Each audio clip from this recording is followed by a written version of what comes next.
warahmatullahi wabarakatuh. Salam sejahtera untuk kita semua.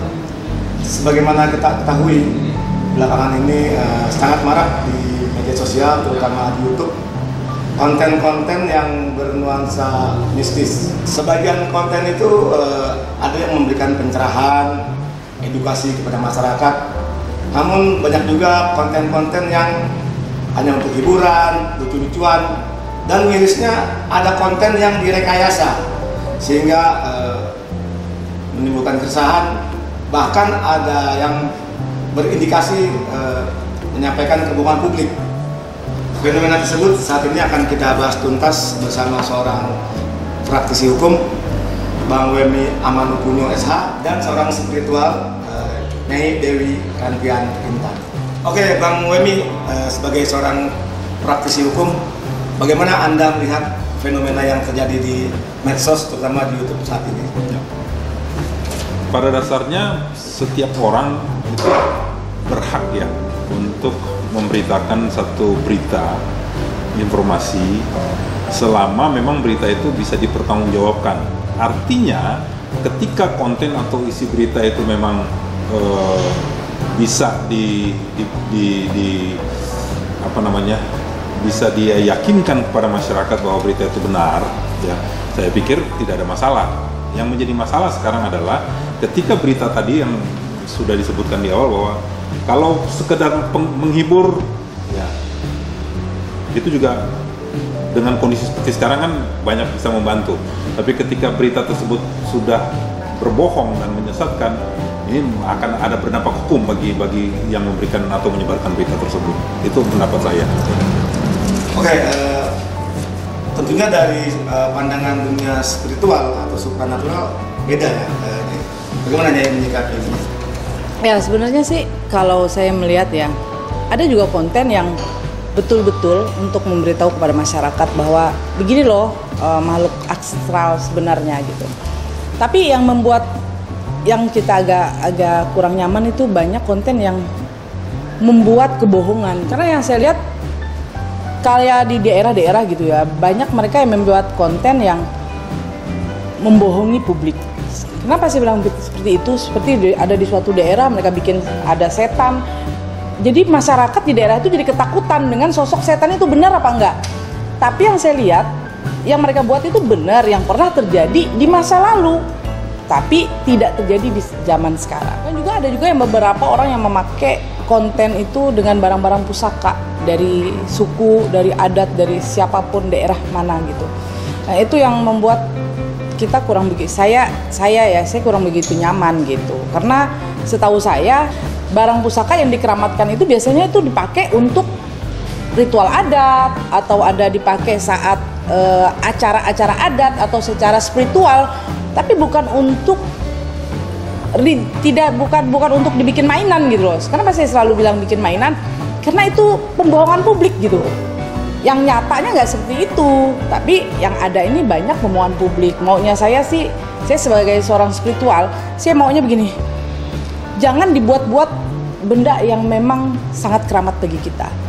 Bikinlah yang sangat buat kita tuh bangga dengan budaya kita, bangga dengan adat kita, tapi jangan kita menjatuhkan adat kita sendiri gitu. Ya, Bang Wemi tadi sudah ada statement atau pendapat dari Nyai sebagai seorang spiritual. Di situ saya menangkap ada dua isu. Yang pertama, adanya rekayasa yang dianggap oleh Nyai sebagai kebohongan publik. Dan kedua, menggunakan, artinya ada menggunakan pusaka-pusaka yang dianggap sebagai sebuah bagian dari budaya sekelompok masyarakat. Bagaimana dari sisi hukum? Ya.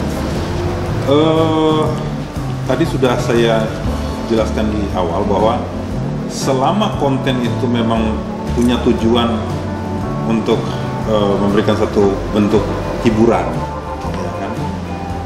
Ini tidak jadi masalah, gitu loh. Bahkan mungkin bisa memberikan satu tidak hanya menghibur, tapi juga mungkin ada edukasi tambahan, ya kan? Tapi ketika konten itu sudah menyesatkan, maka ada rambu-rambu yang bisa mengaturnya. Dan ketika kita melanggar rambu itu, menurut pendapat saya sebagai seorang praktisi hukum, ya bisa dilaporkan Karena kenapa?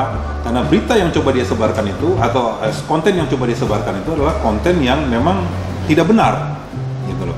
Apalagi membuat resah atau membuat seseorang itu menjadi takut, gitu kan. Nah ini kan sudah jadi pembohongan publik, gitu loh. Ya, jadi orang itu harus betul-betul mengerti betul pada saat berita yang akan dia atau konten yang akan dia sebarkan itu benar atau tidak, ya dia harus tahu rambunya, gitu loh. Ya, jadi tidak bisa kemudian karena mungkin belum ada undang-undang yang mengatur tentang YouTube ini ya, setahu saya ya seperti itu ya, sehingga orang itu jadi seenak-enaknya gitu loh untuk membuat satu konten yang menurut dia mungkin lucu gitu loh. Kalau memang itu bersifat lucu, ya dia harus memberikan satu keterangan sehingga tidak memberikan peluang kepada seseorang yang menonton itu untuk melakukan satu laporan gitu loh kepada pihak kepolisian atau pihak berwajib karena merasa bahwa konten tersebut bohong gitu loh. Ya. Artinya kalau belum ada aturan main konten-konten yang beredar di YouTube, mereka yang selama ini hadir di YouTube itu yang dianggap meresahkan tidak bisa dijerat. Oh bisa, tetap bisa. Karena kenapa? Kan kita sudah punya undang-undang ITE, ya kan, informasi tentang elektronik, ya kan. Jadi kan tidak bisa kemudian yang tadi saya katakan karena mereka menganggap bahwa belum ada undang-undang yang belum ada rambu yang mengatur tentang YouTube ini, kemudian mereka bisa seenaknya, tidak bisa, ya kan. Kalau isinya tadi akhirnya membodohi masyarakat, bahkan memberikan edukasi yang tidak benar, ya saya sebagai penonton YouTubers misalnya kemudian merasa dirugikan, ya saya berhak untuk melapor dan itu ada undang-undangnya gitu loh. Ya makanya tidak bisa sembarangan gitu. Ya, saya sebenarnya sangat kecewa dan sangat sedih ya melihat konten-konten bagi saya banyak yang sangat menjatuhkan bagi barang-barang pusaka yang sangat sakral. Sekarang tuh seperti tidak ada harganya. Sebenarnya saya berharap semua masyarakat, anak-anak muda supaya mereka bisa menghargai itu. Tidak gampang loh, leluhur kita dulu, kakek nenek moyang kita dulu membuat benda pusaka itu tuh tidak gampang. Dan mereka sangat menghargai itu. Saya tuh ingin semua anak-anak muda sekarang mereka harus mulai lagi membanggakan adat mereka. Bangga lagi mulai sekarang mulai membanggakan benda-benda pusaka yang memang dibuat oleh nenek moyang kita dulu gitu. Ya, ini yang membuat saya beberapa kali membuat konten selalu menegaskan kepada anak muda sekarang. Saya ingin sekali anak muda sekarang tuh bisa menghargai suku dia, menghargai adat dia, menghargai nenek moyang dia. Bila mana dia bisa menghargai nenek moyang dia bisa menghargai suku dia, menghargai orang tua dia, bisa menjaga nama baik dia. Itu yang sebenarnya yang saya inginkan. Oke. Bang Wemi, statement darinya ini seolah mewakili kekecewaan sebagian masyarakat. Mungkin Bang Wemi bisa sampaikan jika ada sekelompok orang yang merasa terganggu dengan konten-konten YouTube yang dianggap meresahkan bahkan bohongan publik, apa yang harus mereka lakukan? Menurut saya ini kan satu delik aduan. Ya, artinya ketika dia merasa bahwa berita tersebut tidak benar dan lebih cenderung atau konten tersebut tidak benar dan lebih cenderung kepada hoax ya atau berita bohong, ya dia bisa berhak untuk melaporkan konten tersebut pada pihak berwajib. Ya, karena itu diatur kan, kita sudah jelas dalam Undang-Undang ITE, ya kan. Kalau saya mungkin sedikit saya bicara tentang pasalnya, pasal 28 misalnya. Di situ dikatakan bahwa setiap orang dengan sengaja dan tanpa hak menyebarkan berita bohong dan menyesatkan, ya, yang mengakibatkan kerugian konsumen dalam transaksi elektronik, maka dia bisa diancam dengan pidana, gitu loh. Ya tidak cukup Undang-Undang ITE, KUHP-nya juga bisa kena. Nah, ini nanti pihak berwajib yang akan menilai, ya. Jadi ya kita sebagai masyarakat umum yang merasa bahwa sudah dirugikan dengan berita bohong tersebut, ya kita berhak untuk melaporkan supaya peristiwa pembodohan ini, ya saya bisa katakan pembodohan publik ini tidak terus terjadi berulang-ulang gitu, seperti yang tadi sudah dikatakan oleh Ibu kan, bahwa ini kan satu budaya yang harus kita jaga, kita piara, kita hormati gitu loh. Jadi jangan kemudian dibuat sebagai satu barang yang tidak bernilai, berharga. Nggak bisa. Zaman boleh berkembang, boleh maju, ya kan. Sama juga sejalan dengan hukum berkembang, ya. Tapi ketika adat itu sudah bicara tentang satu leluhur yang harus kita hormati, ya kita harus hormati gitu. Tapi ketika itu dia menyesatkan, ya ada hukum yang mengaturnya. Mungkin Bang Boymi bisa menyampaikan kepada masyarakat atau para YouTuber bagaimana agar mereka bisa menyajikan konten yang tidak melanggar hukum. Ya, jadi bagi saya sebaiknya sebelum kita membuat suatu konten, dalam hal ini ingin menghibur masyarakat atau memberikan edukasi, harus kita jelaskan di awal bahwa konten yang akan kita sebarkan tersebut atau kita siarkan tersebut adalah satu konten yang hanya sebagai hiburan, atau misalnya konten sebagai satu bentuk edukasi kepada masyarakat. Itu harus kita jelaskan di awal, sehingga konten yang coba kita tampilkan itu bisa menjadi satu pembelajaran gitu. Tidak hanya sekedar, maaf saya boleh katakan, kan sekarang kan kecenderungan kita buat satu konten supaya kita punya YouTube ini kan banyak yang subscribe, banyak yang menonton ya kan. Nah, mencari keuntungan itu kan harus ada rambu-rambunya gitu loh. Ya, ketika rambu-rambu itu sudah dilanggar hanya karena semata-mata ingin mendapatkan keuntungan, kemudian ada orang atau pihak lain yang merugikan, nah ini saya tidak setuju. Jadi sebaiknya menurut hemat saya sebagai seorang praktisi hukum, ya buatlah satu konten yang betul-betul sesuai dengan rambu-rambunya sehingga tidak berbenturan dengan hukum. Karena ketika sudah berbenturan dengan hukum, kemudian orang lain membuat satu laporan hukum, ya kita tidak bisa menyalahkan orang tersebut karena dia merasa memang dia sudah dirugikan gitu, sesuai dengan pasal 28 yang tadi sudah saya sebutkan di Undang-Undang ITE tadi gitu. Nah, kalau Nyai bagaimana? Mungkin ada semacam harapan, himbauan kepada teman-teman YouTube. Ya, saya pengen kepada teman dan YouTuber siapapun yang kalian membuat konten, buatlah konten yang bermanfaat, buatlah konten yang buat kita bisa bangga dengan budaya kita. Dengan bangganya kita membawa, ini loh budaya kita, ini loh benda-benda pusaka dari nenek moyang kita. Kita menjelaskan dengan suatu kebanggaan kita. Supaya apa? Supaya masyarakat, anak-anak muda sekarang bisa mengerti ini loh budaya kita yang sebenarnya. Saya tuh pengen sekali, kenapa? Sekarang itu masyarakat, anak-anak muda sekarang tuh udah nggak tahu. Dia tahu dia orang mana, tapi budayanya dia udah nggak tahu. Ini loh yang saya pengen sekali untuk masyarakat itu sekarang loh. Mari kita sama-sama, kita naikkan lagi budaya kita. Kita kembangkan lagi budaya kita seperti yang dulu lagi. Jangan kita tinggalkan budaya kita. Karena kita tuh asal kita dari sana. Bukan seperti kita sekarang yang udah modern. Tapi kan ya pada kenyataannya konten-konten yang beredar di YouTube, di medsos itu justru konten-konten yang maaf dianggap settingan, rekayasa, lucu-lucuan, justru itu yang ditunggu oleh penontonnya.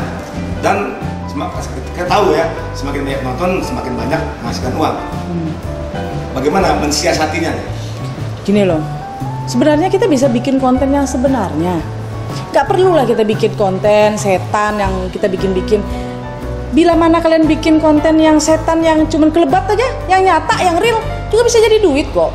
Ini kan nyata, gitu loh. Tapi kalau kita bikin, kita harus manusia, kita bikin-bikin, kita kasih make up seperti setan dibikinin seperti itu kan ketahuan bohongnya gitu loh. Tapi kalau dia bikin real yang nyata, ya undang-undang juga nggak akan mungkin ganggu dong. Itu kan yang kenyataannya gitu. Bagi aku monggo mereka bikin, tapi yang real aja. Kenapa? Kalau yang real mah mungkin pasti dapat uang kok. Sebenarnya apakah makhluk halus atau makhluk astral ini bisa diabadikan lewat video? Sebenarnya sih bisa, cuman tapi tidak sempurna. Jarang sekali sempurna.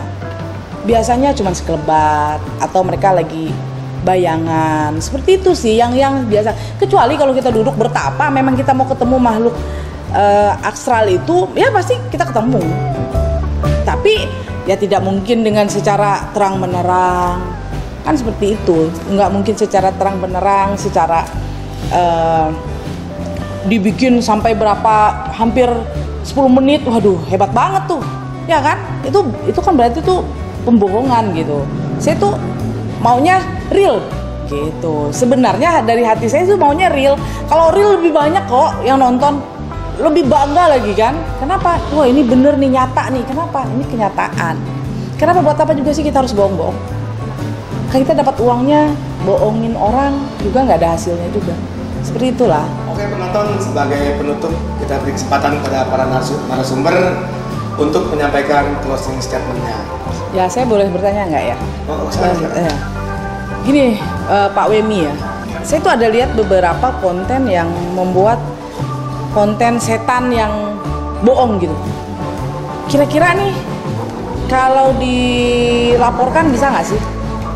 Masyarakat bisa lapor nggak gitu? Intinya begini yang tadi sudah saya jelaskan, bahwa ketika konten yang akan disiarkan tersebut sudah dijelaskan di awal bahwa konten ini hanya contoh misalnya cuma prank atau cuma untuk lucu-lucuan, ya agak susah karena memang sudah diinformasikan di awal, ya.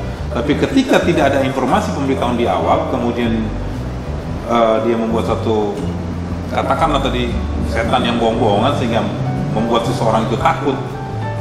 Ini ada dua, ya. Kalau konsumen tersebut menonton dan merasa dirugikan akibat perbuatan dari YouTubers tersebut, maka dia berhak untuk melaporkan. Gitu. Tapi kalau dia anggap mungkin hanya lucu-lucuan dan dia tidak mau melaporkan, ya tidak bisa juga, gitu loh. Jadi tergantung apa ya, niat si konsumen tersebut loh. Jadi kalau dia merasa bahwa dia merasa dirugikan dengan konten tersebut, bisa saja dia melaporkan gitu loh. Karena ini kan berita bohong. Gitu loh. Oke, sebagai closing statement mungkin dari Bang Wemi dulu. Ya. Tadi sudah saya jelaskan bahwa lebih baik karena ini ditonton oleh ribuan orang bahkan ratusan orang, ya sebaiknya diinformasikan dulu gitu loh, sehingga konten yang coba kita sampaikan kepada masyarakat luas ini bisa diterima dengan baik oleh seluruh masyarakat, ya, dan tidak menimbulkan satu kerugian kepada si pembuat konten tersebut. Ya, jadi untuk saya, kita boleh cari uang, silakan saja karena itu hak setiap manusia, ya kan. Tetapi tolong ada rambu-rambu hukum juga yang mengatur gitu loh. Jadi tidak seenak-enaknya kita untuk mencari keuntungan atau mencari duit hanya dengan sekedar membuat satu berita yang tidak benar gitu loh, yang akhirnya merugikan kita sebagai si pembuat konten tersebut, ya. Jadi tolong diperhatikan rambu-rambu itu, karena memang terlepas sudah ada atau belum undang-undang tentang YouTube, saya juga belum mengikuti ya, belum ini, tapi karena sudah ada rambu-rambu dengan undang-undang ITE, jadi sebaiknya dibuat satu berita yang atau satu konten yang bisa tidak membuat si YouTuber tersebut terjerat oleh hukum, karena sudah rambu-rambu hukum yang mengatur. Ya, kalau saya cuman begini, saya minta siapapun boleh bikin konten. Bila mana kalian mau bikin konten, bilanglah di situ sejarah. Bisa juga kalian tambahkan di belakang sebelum kalian cerita dulu, cerita yang pernah terjadi dulu. Kalian bisa bikin setannya yang dibikin-bikin atau bikin-bikin palsu, ya monggo, karena kalian udah kasih tahu bahwa ini pernah terjadi dulu kala. Boleh, semua tuh kata-kata juga bisa ditambahin kok. Bikinlah seperti legenda lah, mungkin lebih bagus kan, lebih oke lah. Siapa aja boleh bikin konten kok. Demikianlah bincang-bincang singkat kita hari ini. Mudah-mudahan bisa bermanfaat untuk kita semua. Semoga penonton bisa menyimpulkan sendiri apa yang kita sampaikan tadi. Jangan lupa untuk terus menonton channel YouTube Nyai Dewi Rantian Intan dan channel YouTube Tanya Wemi. Assalamualaikum warahmatullahi wabarakatuh.